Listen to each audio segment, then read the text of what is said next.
new Splash Bash medal event brings an epic piece of equipment for the Grand Warden and is combined with numerous temporary troops. The event is for Town Hall 6 and above players from the 8th of August through the 29th. The Archer Queen will first give you a rundown. Our Clashiversary celebration is now the best pool party ever. Help our party guests stay afloat by collecting Phoenix floaties in attacks. Place them on the party bench to get splash medals. You can then give these to the trader to get items including the heroic torch. Check your army. Some familiar guests will be arriving soon. One of them is already there in that of the Azure Dragon.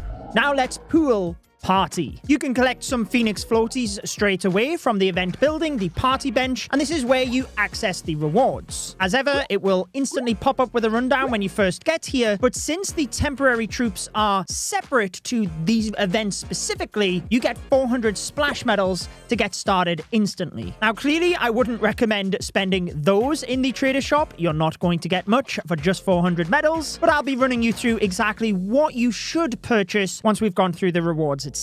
As you attack in multiplayer, you collect pink floaties from what appears to be elixir storages and the town hall. You don't have to get the 3-star to get all of these, so it does make it ideal to just snipe them with sneaky goblins, the giant arrow, or the fireball, whatever you wish if you want to power through this event as fast as possible. You do require 16,000 of these to get to the end of the track. Once you've done so, you unlock the bonus track. Here, as you collect more of the Phoenix floaties, you get more of the splash medals. It is up to 600 medals in total for 8,000 of the floaties. This means as a free-to-play player, you can get 3,750 medals in total. Should you purchase the event pass, you also get an extra 5,500 once you've completed the track. These medals can go a long way in the trader shop, so whilst you can get 5,000 shiny ore and 400 glowy ore from the free side of the pass, you get an extra 600 glowy ore and 80 starry ore if you do purchase the event pass. All players can also claim 4 mighty morsel magic snacks. This is great because it allows you to test out the new heroic torch to see if you want to level it up. 3 clan castle cakes. These again can be claimed individually, so you don't have to claim them all and then have them expire since magic snacks only last for 24 hours. As ever, we get the party bench decoration for free, but we also get an epic chest this time around to celebrate the 13th Clashiversary. Side note,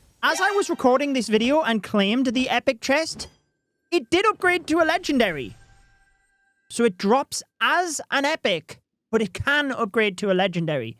That's sick. If you are considering purchasing the event pass for these rewards, you will get some extra Phoenix floaties as well. But before you purchase, you can support a creator by pressing the C and entering their code. My code is Judo, and it's very much appreciated. You can also do this on the Supercell store, where right now there is an event going on where all players, whether you contribute or not, can get 25 starry ore or one of the older epic pieces of equipment. So I'd highly recommend checking that out. I will have a link for the Supercell store in the description. And obviously, if you are making purchases, I would recommend doing it on the store because you get extra items as a bonus. With that said though, how should you spend your splash medals? Let's head into the trader shop. As a free-to-play player, you can get one of the epic equipments. Typically, that's what I recommend, so you don't have to get it with gems later. The heroic torch is the epic equipment for this event. However, you can get the action figure or spiky ball. Which one should you pick though? The action figure and spiky ball have more developed use cases. If you're considering getting the spiky ball, make sure to open your epic chest first because there is a chance you get that from a legendary. But I'd say the action figure is the most versatile, followed by the spiky ball and then the heroic torch after that, which obviously I'm going to go through. So it depends a bit on your strategy, but honestly, make sure to get one of those. Should you have took part in all of the previous events, the heroic torch is what I'd recommend. As a free-to-play player, you then have 650 medals left, and if you care about cosmetics, hold on to these until the end of the event. The reason I say that is a lot of times there are extra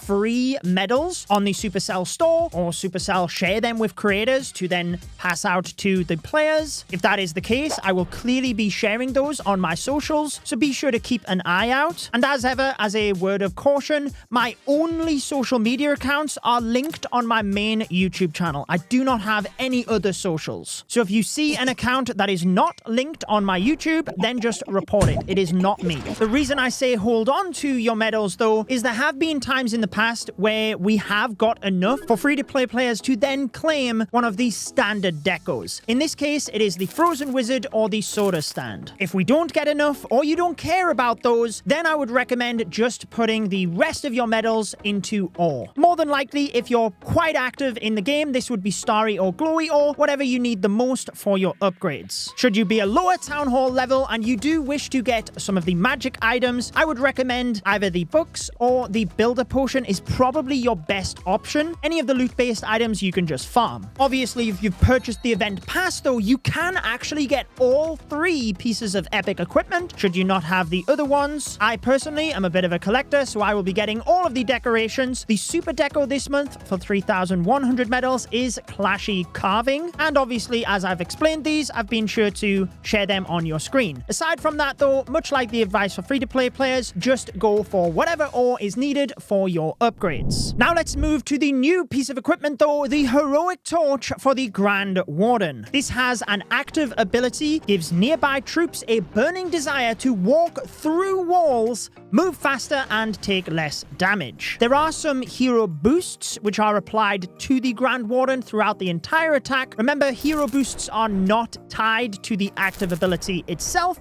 However, these are kind of just a bonus. It's not going to be the defining factor as to why you choose this equipment. Starting at level 1, the ability lasts for 11 seconds. Your troops' speed is boosted by 5, and the incoming damage reduction is 2%. I am sure that's going to be groundbreaking for your attacks. However, as you level up the Heroic Torch, the hero boosts increase, but so does the active abilities. After level 6, it is every 3 levels that you get increases to the active ability. These are the level increases that do require Starry ore, though. However, once you get it to the maximum of level 27, you have 20 seconds for that active ability, 9 speed increase, and a 10% damage reduction. It's important to note that the active ability and the troops walking through walls is only when they are inside the Warden's aura. Much like the Eternal Tome change we've seen recently, should the troops move outside of this, they will lose the ability. Obviously, should the 20 seconds still be active and they move back inside the aura, well then they can take advantage of the effect again. How does all of this work in practice, though? The Heroic Torch sounds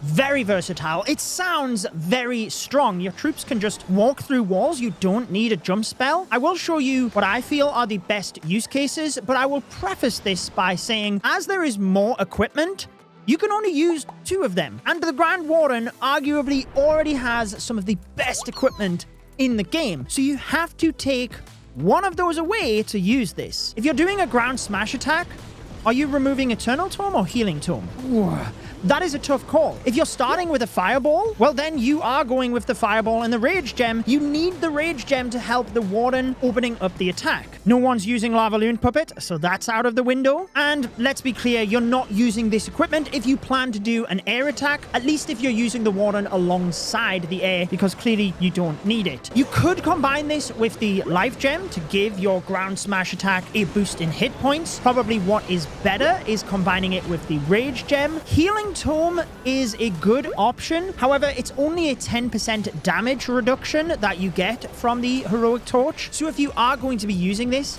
in the core of the base, let's say, I think it's probably best combining with the Eternal Tome. So realistically, you're using this more towards the core of the base because it's very easy to break the walls on the perimeter with just a wall breaker, especially in some of those stacked core bases where they do have walls separating the compartments as well. You can power straight through these. There will be very specific use cases where you can get incredible value pushing through multiple layers of walls. golems, but they will be very rare, and you have to be careful of clan castle troops because ice golems will slow you down and just waste the 20-second ability. You do have to be careful because the troops can end up splitting on you since they can access all the compartments. This means your healers might not be as effective, and the Grand Warden will follow the biggest pack of troops, which might actually then leave a bunch of them vulnerable as well. Right now, though, the ground defensive targeting troops, Root Riders, Hog Riders, etc., they don't care about walls. Let's say if something like the Valkyries targeted defenses, I feel this could be way more viable. So as ever, we'll have to see what use cases the community comes up with once this is in the hands of millions of players. But I will say that since walls were recently nerfed in their hit points, we have so many options to get through walls or break walls nowadays. It does feel like this equipment needs a heavy trade-off in order to give up one of the other Grand Warden pieces, because even the use case of it in the center of the base, you can use the King's Spiky Ball and Earthquake Boots in that location, as a lot of people do with ground smash attacks. You can use Wall Breakers or Root Riders inside the troop launcher. As I said earlier, I would recommend getting the equipment from the trader shop so you don't have to worry about using gems for it later, but I wouldn't recommend putting your ore into it, especially if you have more versatile and stronger pieces of equipment to upgrade. But let me know what you think in the comments. I will gem it to max level for war as I usually do, but as ever, I will pop a recommended video of mine on your screen. YouTube thinks that you will like that one. I'm sure you will. Enjoy the rest of your day.